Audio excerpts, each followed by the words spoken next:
Hello, hello. Matt, what is up, man? Hey, dude, can you hear me? Can you see me? I can hear and see you perfectly. What about me? You are perfect. I like the very warm background you have behind you. Yeah, I think it's just this light and the lamp that I have are both kind of a orange tint to them. It's So on the lampshade, so it gives it as if I meant this to happen. But I can exactly assure right. you, I can assure you, I have no style or fashion sense whatsoever. It's as if you do this for a living, huh? You're ready to go. Well, I don't know about that, but I will give my best to try and talk like I do. There you go. Always with the humility, Danny.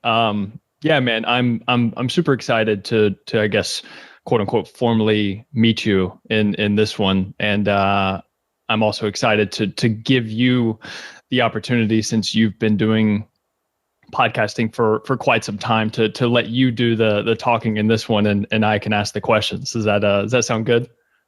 Well, you should be careful what you wish for because I can certainly ramble on when questions are thrown out. So your job might be to tell me to shut up more than to tell me to keep talking. Nah, man, I think it'll go. I think it'll go smoothly for sure. But just for people to get context and things who may not know who you are, I think the easiest thing to do is whenever you meet somebody out and about and they ask you, "What do you do?" What do you typically tell them? Oh wow! I suppose that depends on who asks, and Yeah. I sometimes it can be bad if you mention that you're involved in nutrition. So sometimes I'll just say I have a company or I run a media content, a content creator, as they say now. But I think for if I was to give the best explanation that maybe give people some context as to who I am, I have a company called Sigma Nutrition, which has, I suppose, a couple of aspects to it, but primarily produces educational content around evidence-based nutrition. Primarily that's done through the podcast Sigma Nutrition Radio, but I'm also very lucky to also do a lot of kind of guest lectures, presentations at conferences, seminars that we organize independently, and so on. We have some written content as well as other projects that are kind of running here in the background. So a lot of content creation that basically is the translation of nutritional science into usable, actionable content by mainly, I would say, practitioners. So other nutritionists, dietitians, fitness professionals, medical professionals tend to make up a fairly large chunk of our audience.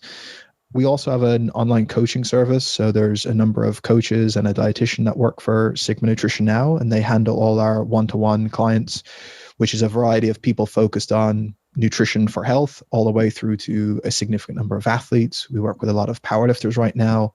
We've done a lot of work with combat sport athletes. But like I said, we have a wide variety of people just interested in their health. I think as of right now, we've all the way from 18-year-olds competing in powerlifting up to I think our oldest client is 77 Oh, very and focusing cool. on being healthier. So it's quite the gamut, and I'm very thankful for all the coaches and the work they do. But my work specifically day to day is just around content creation and then general overseeing of our work. So yeah, that's a kind of Yeah. general intro to what I No, do without being too super specific, I guess. that's perfect. As you guys can tell, Danny is legit. He's been doing some really cool things for the industry, and I think that's one of the biggest reasons I wanted to have you on. It's just because you've talked to so many amazing people in the field, and you've also been kind of walking the walk yourself. So yeah, thank you for coming on, and yeah, I'm excited to kind of jump into it real quick, just for my own curiosity and just for maybe people listening, the accent, of course. You're so I'm based out of New York City right now, so it sounds like you've got a little bit of a different accent. So where are you based out of? And if you don't mind sharing, how old are you, Danny? I am 32 years old. Ah, Um, I am based in Ireland. So right now I live in Limerick, Ireland, although I've been around various cities here. I am Irish, although the accent isn't maybe the typical Irish accent. I was actually born in London in the UK. We grew up there until I was maybe 10 years old. Both my parents are Irish and they'd always planned to move back to Ireland. They moved back when I was 10. So from 10 years old, I grew up here and have basically always just been an Irish national, and they only ever got me an Irish passport Interesting as a side bit, last year, for the first time, I got myself a British passport just when I knew Brexit was coming and I knew I was eligible. So I was like, I better get one of these before Europe implodes. So, right. Yeah. But so I am Irish living in Ireland. Dude, I have to ask, Conor McGregor, what you watching the fights tonight, I'm assuming? I am going to be watching the fights this weekend. I think if I were to give a prediction, I mean, it's going to be a great fight, and it could go a variety of different ways. But if I was forced to give one, I think I'll be going for McGregor by TKO early in the third round. There you go. So that's as specific as I can make it. I love it. I'm actually a big Conor McGregor fan. I've gone in the podcasting field with Joe Rogan, and I'm a big stand-up comic fan. And just by osmosis from listening to his stuff for so long, you just kind of fall into the grips of the UFC and learning about it. And then I found Conor and just, of course, was immediately, I think you either love him or hate him whenever you first hear him. And for me, I was just like, fuck yeah, this dude's amazing. I've got actually back here, there's some proper 12 whiskey. I was born and raised in Kentucky, so bourbon and whiskey is kind of a big thing. So an avid drinker of that, and I had to support Conor. But yeah, I think I'll be watching the fights with my girlfriend as well. I'm excited. Awesome. Yeah. You guys have a proper watchable time. I think it's going to be 5 a.m. Irish time when it's on. So everything gets skewed for the American audience, which is understandable. But yeah, I've been lucky to have some pretty good memories in my life of like going to McGregor events. So I've been lucky enough to get to a number of his fights in Vegas and New York. So I was at the Chad Mendes fight when he first won the featherweight interim belt. I was at the Aldo fight, the first Nate Diaz fight. Wow. And then I got to New York for the Eddie Alvarez fight where he became the champ. So like they were all like really fun times I look back on in life that were built around the hype that comes with a McGregor event. So yeah, some good memories. Oh man, that's exciting. Yeah. I'm super stoked, dude. I feel like he never really disappoints. But yeah, I'm sure that just real quick, and we don't have to touch on it for too long, but I'm just curious because I've never been to a UFC fight or anything like that. I've been to like a local tough man competition where just locals come in a boxing ring and just, wail at each other. But how is the experience whenever you're there, especially like at the first Diaz fight or something? What was the energy like? Man, I tell you, probably my favorite one might have been the Chad Mendes fight, because all of them since were really cool. And I've been to like non-McGregor UFC events. So I was at UFC 200, which was supposed to be headlined by John Jones, Daniel Cormier, but that got canceled on fight week. Right. So in the end, it was Amanda Nunes and Miesha Tate who headlined that. And that's still really well produced and great crowd energy and so on. But there's something about like the madness and the hype that I think, especially the first few McGregor fights brought. And the Chad Mendes one was the first time you had this huge number of Irish that went over to Vegas. And so there's an insane amount there. And so even for things like the weigh-ins, which typically didn't used to draw massive crowds, right, or people would go along, but just to kind of watch out of interest, but it wasn't an atmosphere. And this ended up being like they ended up having to like set limits on people who were coming in. You come in, it's just like all Irish. Was this the one where he was like this, like the big picture of him like behind him, and he's like this, I think, on the scale, just standing up there on the platform, and then you see everybody. Yeah, there's some iconic photos from that, and you see like flags everywhere and like Ireland colored beach. So Ireland really, it goes that deep, right? It goes the Irish support.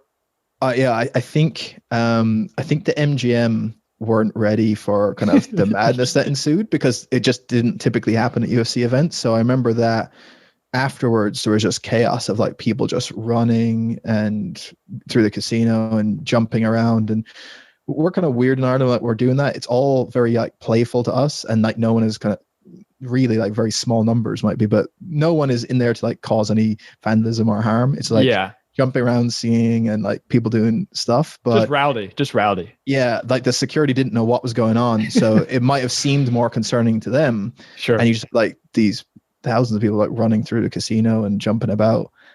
So then they were a bit tighter for the next one. They were better set up for the Aldo fight, but yeah, it's just fun times, really fun atmosphere. Especially because there was a kind of a novelty to it back then. At the Mendes fight was obviously the first time he fought for a belt in the UFC. And yeah, there was also that kind of anxiety of, was he actually going to win or not? And there was just so much hype around. Yeah, it was really cool. Man, Yeah. that's exciting. I would love to. Hopefully things tend to open up and coronavirus moves away and things like that, and we can get back to having these big massive events and stuff. Because I just moved to New York City like 6 months ago, so I'm waiting to get the effects of living in New York City where I can go to the big events and networking and enjoy all that. So yeah, I'm excited for that too. Yeah. Well, that's definitely one I'd put on the list if you ever get a chance to get to a UFC event, especially if you're in New York and they put one on in Madison Square Garden again. Like, you can't ask for a more kind of iconic place than that. So have to, man. Yeah, I'm stoked. Have you? This could be a nice little pivot onto the podcast, right? So have you? I'm pretty sure. Have you interviewed a few UFC fighters or no? No, I've talked to people or I'm sorry, who work like with their team and things. Yeah, there's been quite a few that I've got to know over time and thankfully talked to. So, for example, I've Reed Reel is head of nutrition at the UFC Performance Institute that they have in Shanghai right now. He was probably the first academic to specifically look at some of the weight cutting strategies used in Brazilian Jiu-Jitsu, and he's published on that. I've talked to Corey Peacock, who's worked with quite a lot of UFC athletes. I've been able to have quite a lot of good private conversations with Geordie Sullivan, who's based out in Australia. He's currently the dietitian that works with Israel Adesanya, Alexander Volkanovski, and a ton of the all the elite guys that are down that area of the world. And so it's been really cool to be able to see insights from people who are not only informed by what science we have, but probably more so being able to use these things in practice and see anecdotally what's happening, because a lot of the research we have now is not kind of relevant to specifically some of the strategies that have to be used for a variety of different reasons. And so there has to be a point where you take the underpinnings of physiology and the evidence we have, but also use that to make a best guess of what a weight cutting strategy might look like, as opposed to having a clear consensus of what does the best process be. So hearing what they do with athletes and how different athletes respond and so on is really cool and informative. Yeah, man. I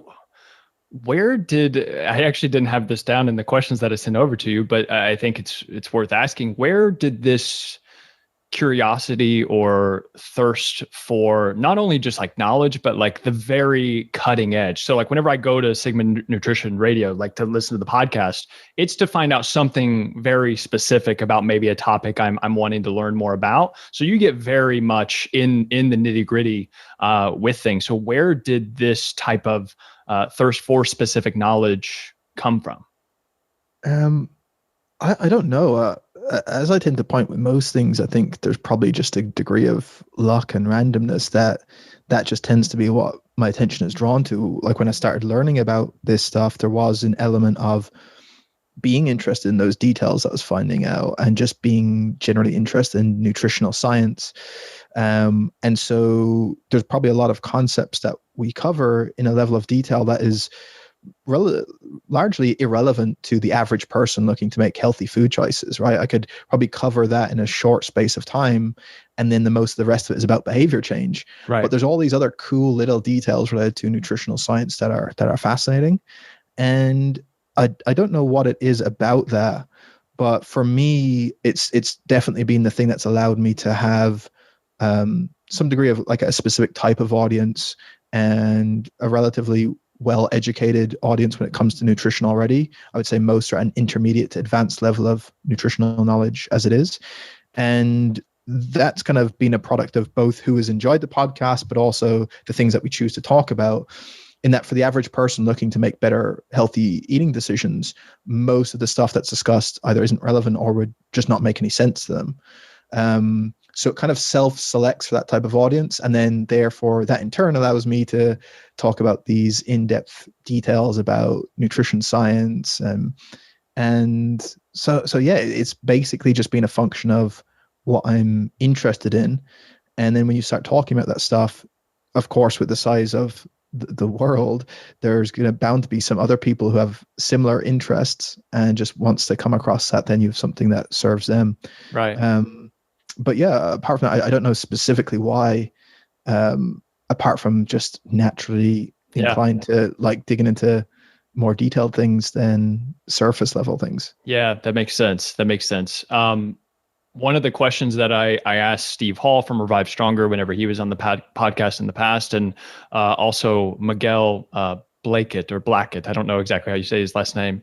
He's coming on the podcast later, and I'm going to ask him the same question. But how do you determine who's worth listening to? Do you have some type of like filter, or do you go through this kind of like your own internal skepticism? How do you, over the years and based off of everybody that you've interviewed, how do you determine like, okay, I think this person, I should at least give them the shot to inside your own head?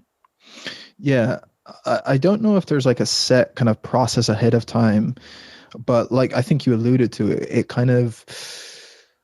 it refines itself over time the more and more you expose yourself to better ideas and how people think. And I think critical thinking in general, you start to apply across every domain of life.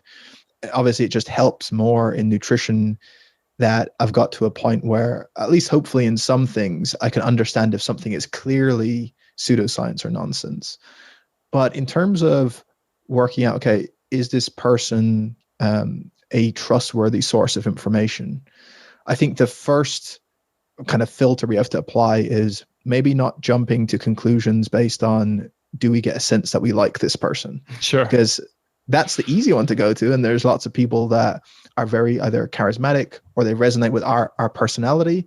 And because I've felt this before with certain people who I want to like, but yeah, their information may just not be evidence-based, or vice versa. There may be someone that is not as that doesn't resonate with my personally as much as that person, but actually says more accurate things.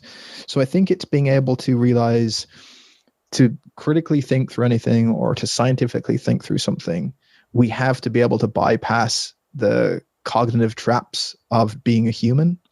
And the whole reason we have the scientific method is to kind of sidestep the fallacies that a human falls into, right, of basing decisions based on emotion, based on irrationality, and kind of things that confirm our own biases.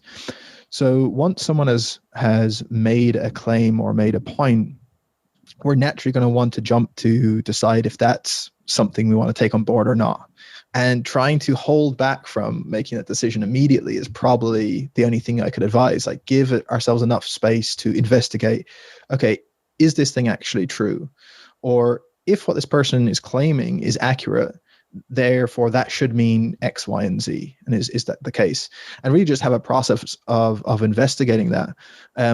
With nutrition, like I said, it's once you have enough requisite knowledge and skills to be able to kind of fact check someone, that becomes a lot easier. right. I find it difficult to give recommendations to someone else because if they just have a passing interest in nutrition and they come across someone on, say, Joe Rogan's podcast, and I just picked that because it's the biggest podcast in the world and it's an easy example that people can think about, then I have complete sympathy with someone of how they could hear someone on that and think, yeah, this makes sense. Because those people who do put out ideas that are kind of pseudoscientific, but that are very compelling, they have to be compelling that people listen to. They have to have spun a very good narrative. They have to sound intelligent. They have to be able to at least discuss science in some sort of way. And so to someone who is not spending time looking at nutritional science all the time, they feel like, well, how can I go against what this person says? Or this sounds like it should be true. So I just don't know what the solution is there.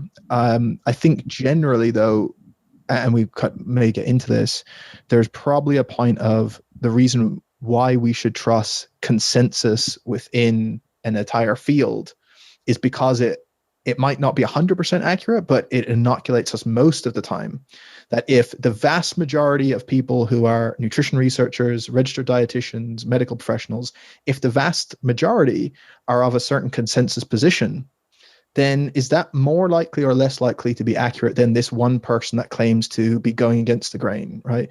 And yeah, historically, sometimes this person goes with a new theory that's right, but most of the time that's just not the case. And I think that's why for the average person, having that kind of putting faith in some sort of consensus within science can be valuable. So I Right. don't know if any of that answers the actual question, No, but it's that's just how perfect. I think through that idea. It's perfect. There's two things there. What we were leading into, I want to come back to in a second, but it's something you said earlier about kind of the Dunning Kruger effect that we can have in other fields that we're not as aware of. Just like the average listener to Joe Rogan can't dispel the bullshit from not bullshit, right? And I think that I noticed this whenever I was recently watching the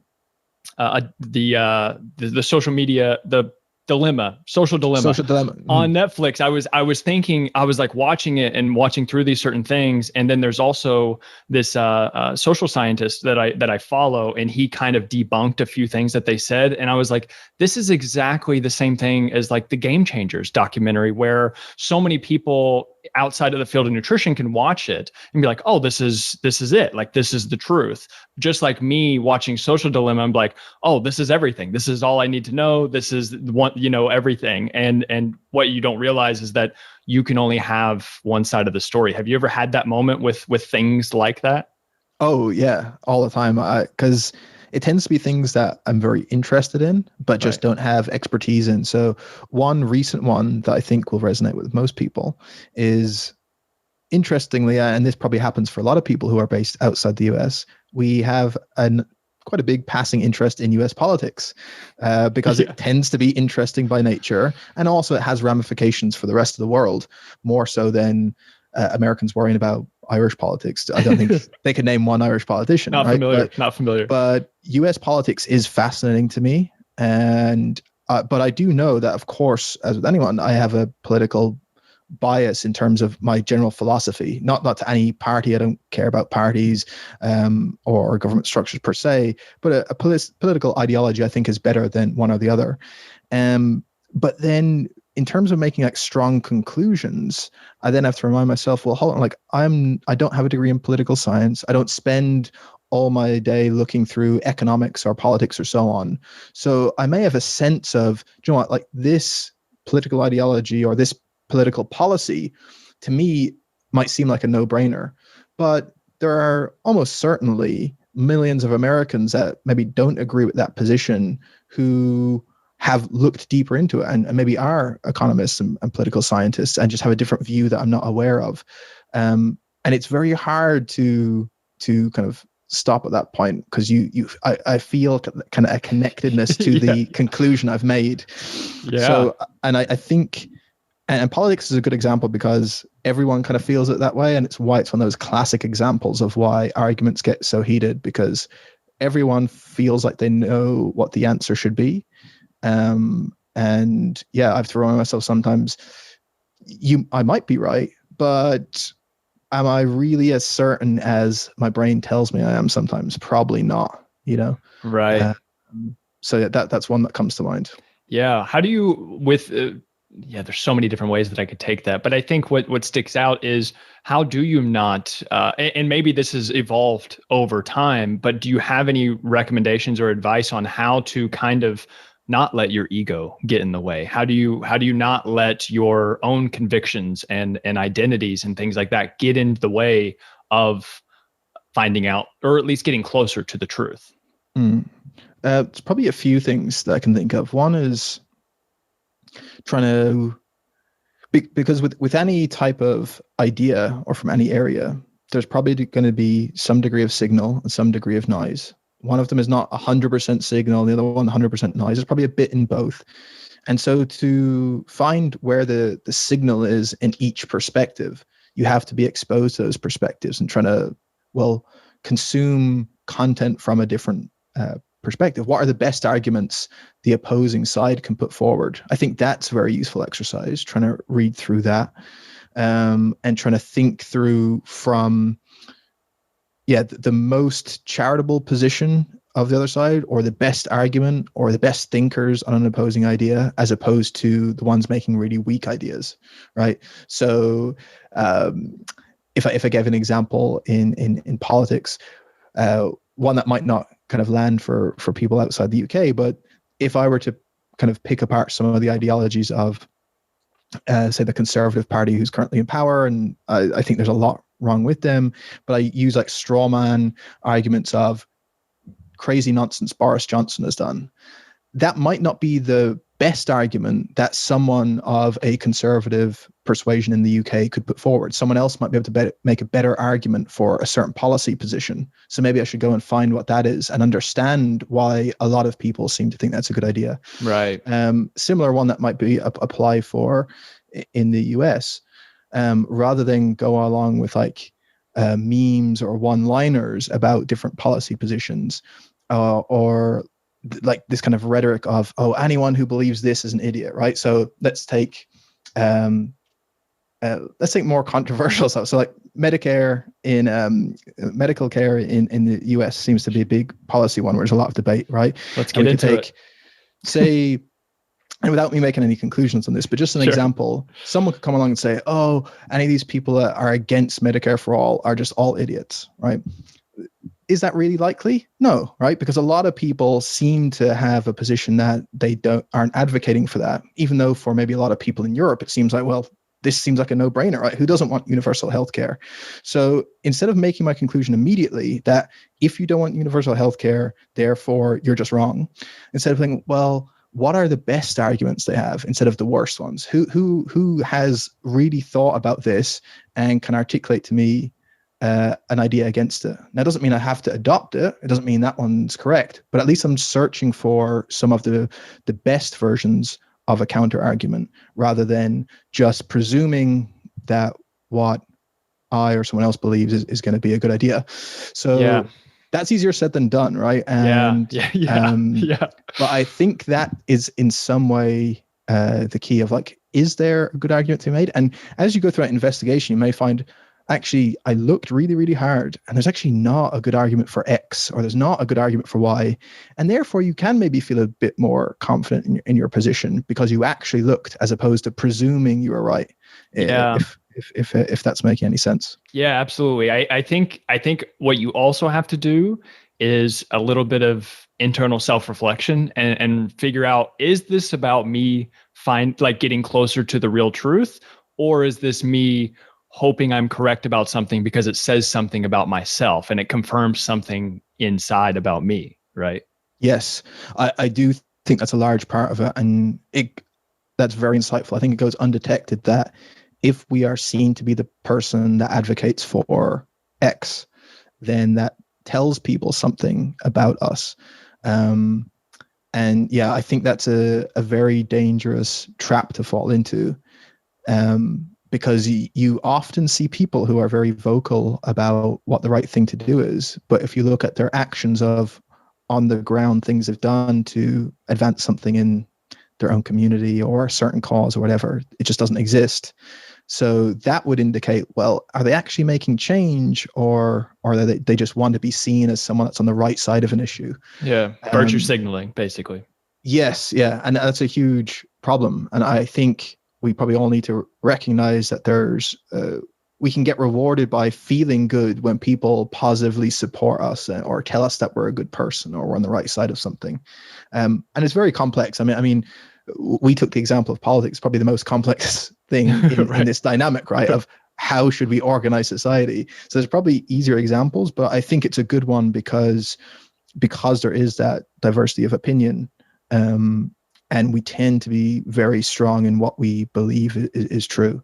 Yeah. Did you ever have a moment in the past? I'll give you my quick example, and I've told this on the podcast before, but I had a mind-blown moment whenever I was first getting into fitness, and I was lucky to find someone like Lane Norton. Actually, I found his natural bodybuilding section in Muscular Development magazines, and it was called No Bullshit Bodybuilding, and I thought it was awesome because this was like evidence-based stuff. He was drug-free. It was all the things that I wanted to do.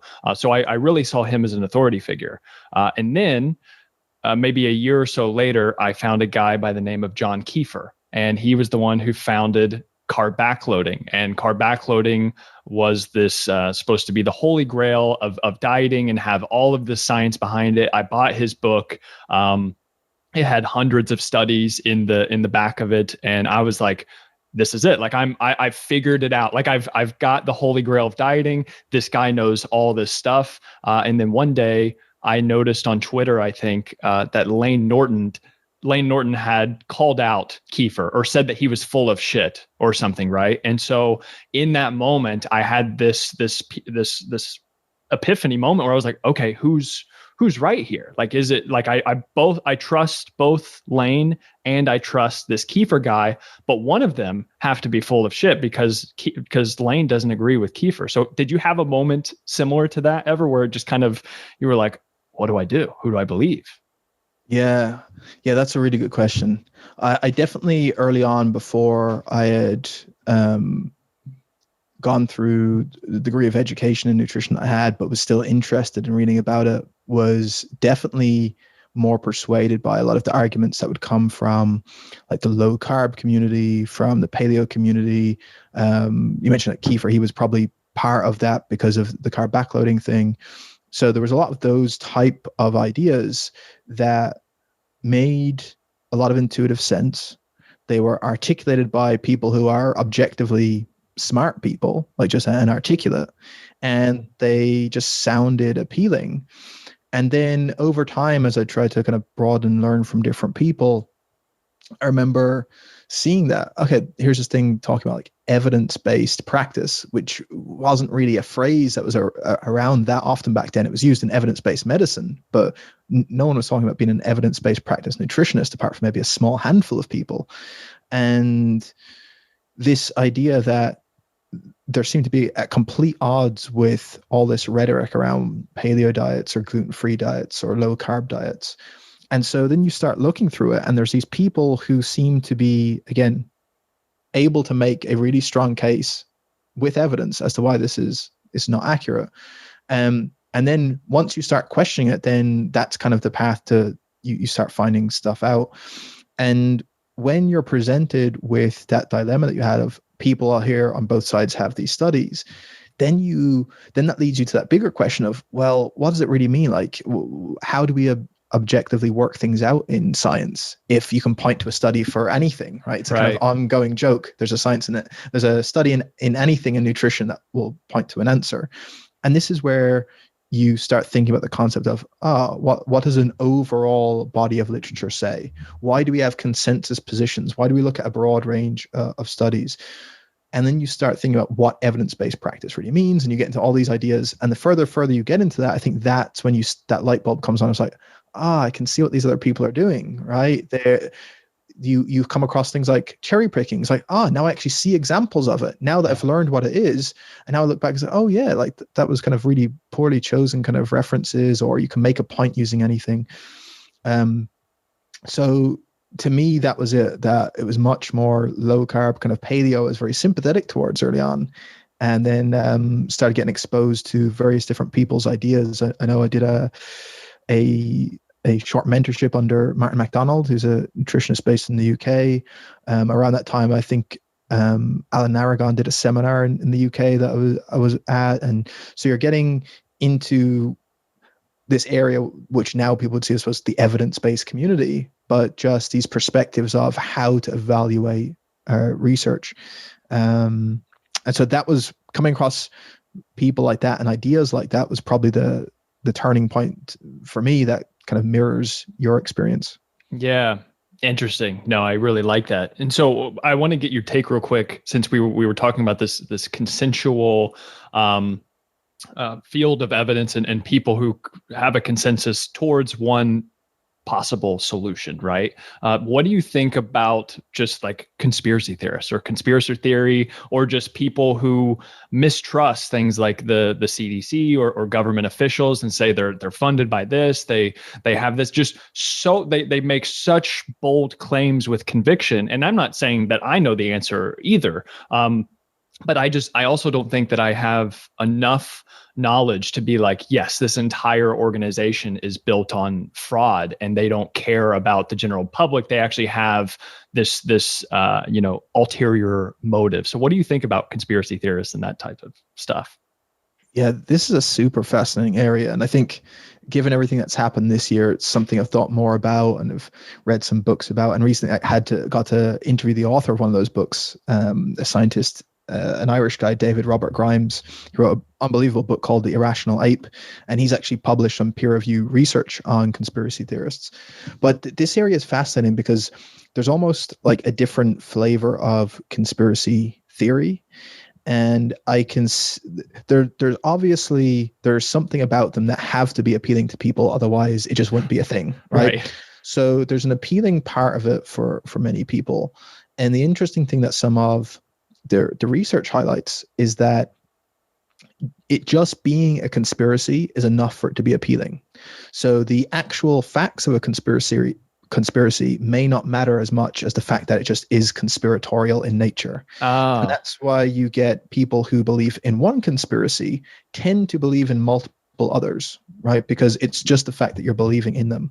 Also, if you're willing to accept a conspiracy theory that has zero evidence or is, let's say, anti-government or anti-organizational or anti-science or whatever it is, then you're going to be much more willing to say, well, if they got this wrong, then they must have these other things wrong as well, right? If the government lied to us about X, well, then they probably lied to us about what NASA does. And if NASA is supposedly a scientific organization and they lied, well, then why wouldn't the NIH do the same, right? And if they did that, then why would these people not lie about vaccines and so on? Right. So you can make those connections. David Robert Grimes talks about this idea of a web of belief, that once you start pulling like the thread of one conspiracy and you buy into it, that impacts how you believe about others. And some examples I just gave there, if you now believe, so you start innocently, and say people who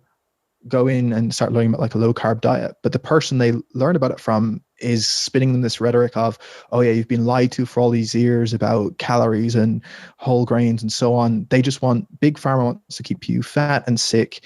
And that's why they're not telling people about this type of diet, right? So now if you start to believe that, it started out as something about nutrition, but now you say, well, yeah, if there is this thing where they're trying to keep us all sick and it's kind of run by industry and pharma, and therefore all these scientific guidelines about dietary patterns is all nonsense, then they'd surely be doing it about everything else. So now you're much more likely to believe a conspiracy that's going to make us sick about vaccinations, for example. Right. And so you see these kind of webs and how they're connected. And I believe one of the examples that they might actually have even referenced in The Social Dilemma, now that you bring it up, is around people who join certain Facebook groups. Like I think the example they gave was a Facebook group for mothers of young children that are interested in feeding organic foods, for example. And everything is about organic produce and products and foods in order to keep your child healthy. And then you tend to have a lot of pseudoscience and wellness quackery in there. But one of the things that often gets recommended in the sidebar on Facebook, because of the crossover between that and an anti-vaccination group, is are recommended to join this anti-vax group. Oh, right. And so you said it's an easy click for someone to join. And once they're in there, now there's this easy rabbit hole to go down. And so none of that was intentional on their behalf. They started with good intention. I want my family to be healthy. I want to go and learn about how I can keep my child safe. And I'm being fed all this information. And now that I see that all this kind of naturalistic thing of like natural is better, anything man-made is bad in relation to food, or don't listen to these government guidelines, now it's much more easy to accept these other ones. So it becomes very complex. I can see why people do it. And particularly when people don't understand, I think, science and the scientific method generally, it's very easy to buy into these narratives a bit more. So yeah, there's so much to it that we could get into. It's so layered, right? I know it is. It could be, a 3-hour podcast in itself. But yeah, you're right. I think that they get down into these echo chambers, and then they have other people who are spouting all this stuff, and then you have the algorithm of social media, which is furthering their confirmation bias, and then they also want a lot of this stuff to be true, probably deep down, and it kind of just makes, like, whenever somebody thinks of organic food or like a synthetic food, right? For example, like a man-made food, that you just kind of think in your head, like organic nature, it's probably better than man-made. And so you just make these conclusions and leaps and bounds. And then, eventually you've got an entire identity built on sand, basically. Yes. Yeah. And there's also, so in terms of people who push the conspiracies in the first place, you have some people who are like just believe stuff because either someone else told them, or maybe they just aren't really into conspiracies and they've tricked themselves into believing it. Then there's others who purposely push disinformation because it will cause harm. But people who are pushing these conspiracies have they have a really good way of doing it, in that if you embed enough kind of half truths, it gives people, when they discover that part of it, more reinforcement that it's true. And indeed, you can look at there's downsides to every organization, right? And there's bad science that's being done in different places. There's flaws that certain big organizations have made. The government certainly isn't trustworthy with a lot of things, and Sure. so on. So it's easy for people to point to that and say, oh yeah, well, that's actually accurate, right? Or the information the WHO gave on this day isn't 100% true. So maybe they're lying about this whole thing.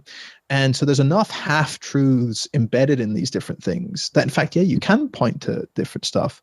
And this kind of gets this bigger picture of what I was discussing with science. And I've had a good conversation with a close friend of mine about this a number of times. When people say, oh, well, you can't trust science because, look, there was this study, or that got retracted, or this scientist said this and then he was disgraced, right? Or it predicted this.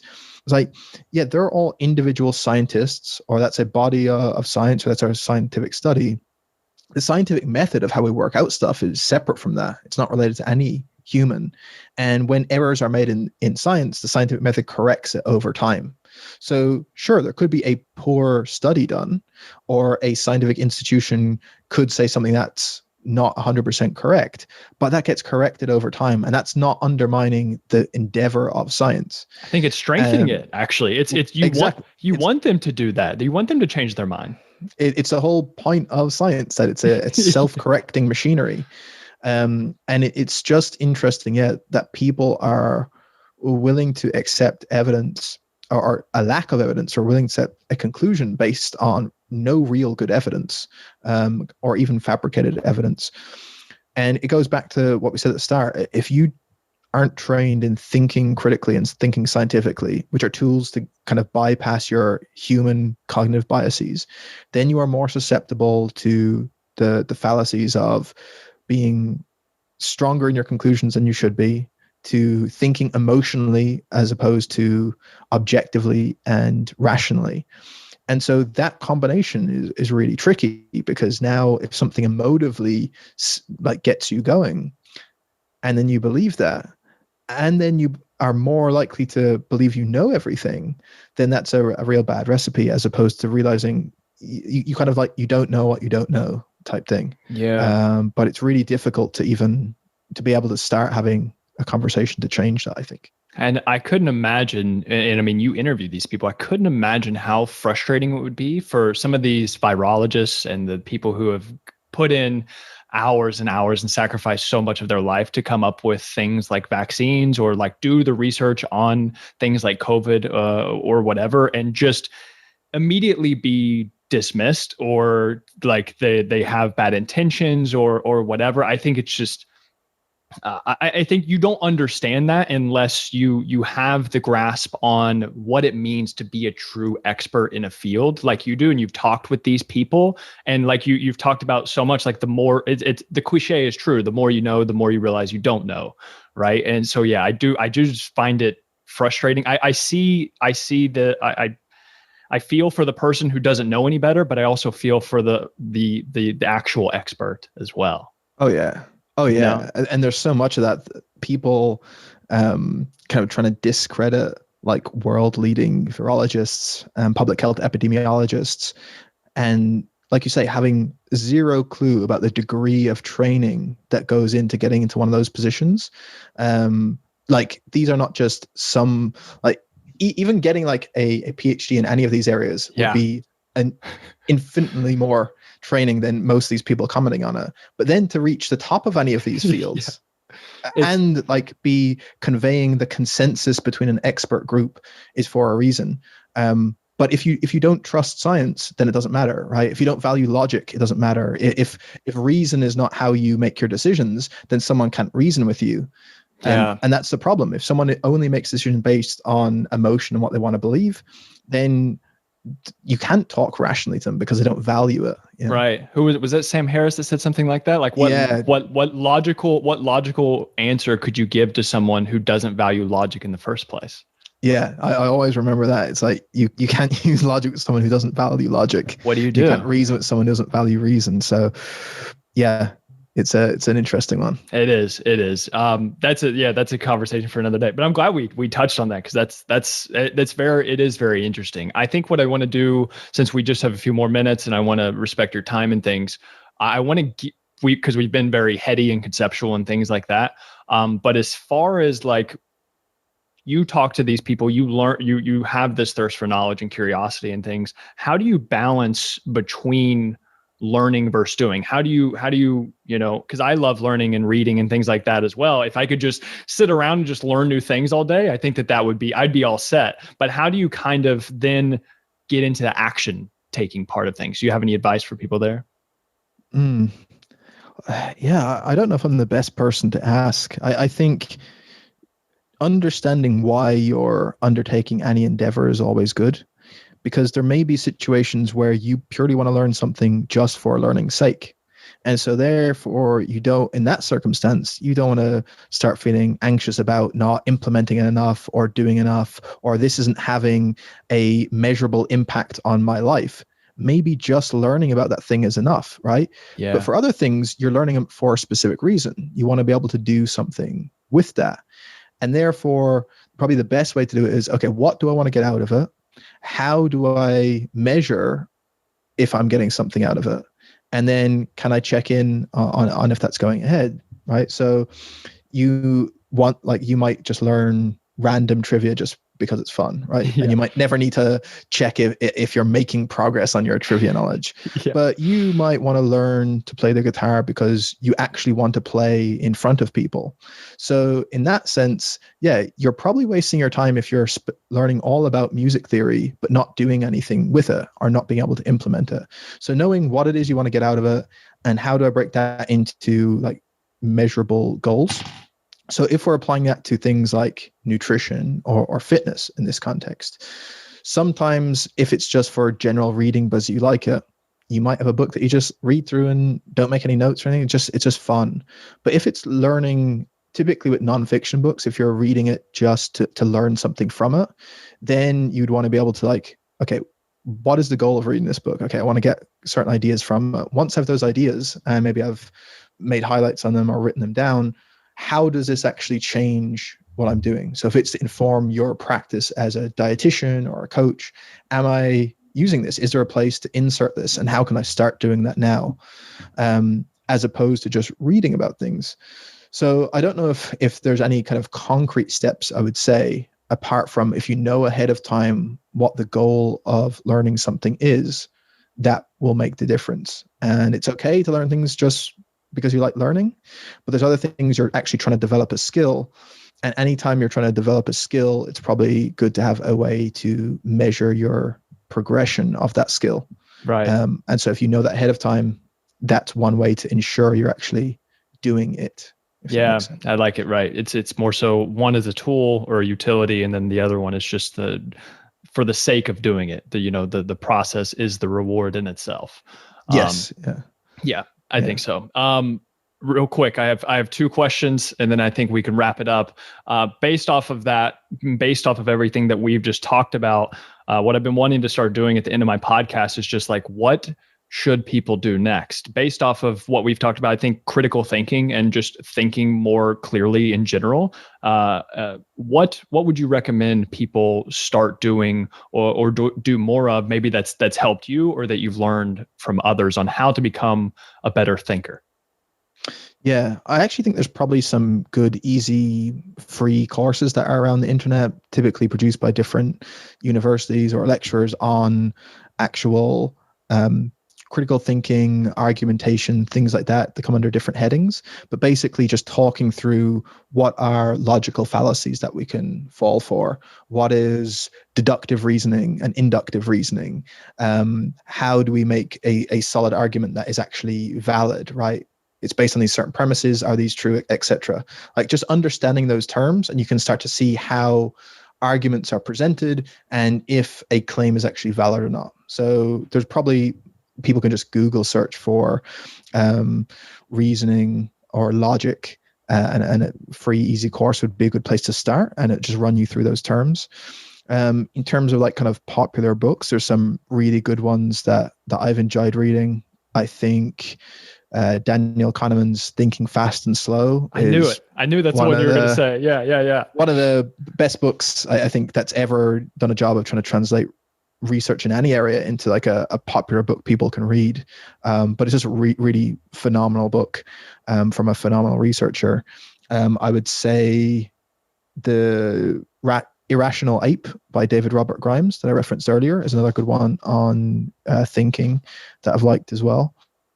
And I think, the combination of those and learning about argumentation, logical fallacies, etc., would be a good place to kind of sharpen your critical thinking skills. And then to kind of touch on what we said about the difference between learning and doing, after going in and learning about that stuff, see then in whatever field you're interested in, can you start trying to use that and spot it? So if you're interested in fitness and training, when you start learning about some of these ideas, then go and look at, let's say, how maybe like Lane puts out his information versus someone is not very reputable, and just look at the way they're making their claims, and it'll kind of tie back into these logical fallacies that are made with pseudoscience versus a real well-built argument when something is scientific. So that would be make the connection between what you've learned and how you actually go and practice your consumption of fitness or nutrition information going forward, I guess. I love it. It's beautiful. I have one last question, but before I get to the question, is going to be a fun one. Before I get to that, where can people find out more about you and your work? Pretty much everything should be on sigmanutrition.com. So SIGMA nutrition.com. That's the podcast is Sigma Nutrition Radio on every podcast app and Spotify. On our website, we have a series of written Sigma statements, which are long form articles essentially on different topics in nutrition science. And then on social media, Instagram, my handle is DannyLennon_Sigma. And on Twitter, it's Nutrition Danny. And any of those places, I'm happy to take questions or feedback. Perfect. The work is amazing, by the way. The calories in, calories out article, I'm still making my way through it and things. It's all, if you guys if you guys do want to learn more, especially if you are a coach or a health professional in the field, definitely check out your all stuff. But last question, if you could do anything else in the world, and this could be, you could be 6'10" tall, like Anthony Davis. Shout out to him, by the way. I saw the picture. He's from the University of Kentucky. That's where I went to school. So the Kentucky Wildcats. Awesome. So yeah, if you could have any skills, if you could have any physical features, et cetera, what other career choice do you think you would choose besides the one you're in today? Oh, definitely a musician. Probably like a singer-songwriter type dude. What kind of music? I think probably kind of like a maybe indie folk, but enough that it's mainstream enough that I'm popular enough, but it's also cool. It's not just pop music. So, I love it. I love it. It's kind of like that niche fame. It's kind of like a small group of just fame of that unique sound. Yeah, maybe like a tier under Ed Sheeran type fame, maybe just a bit below that, but like enough that people are like, yeah, this dude is legit. I can't wait to buy your CD one day. It's going to happen later on. Well, we just need that magic wand to give me musical talent and a singing voice, and then we'll be all good. Perfect. Danny, thank you so much for doing this. Hopefully we can do it again soon. And guys, definitely check him out for sure. Awesome. Thanks, man.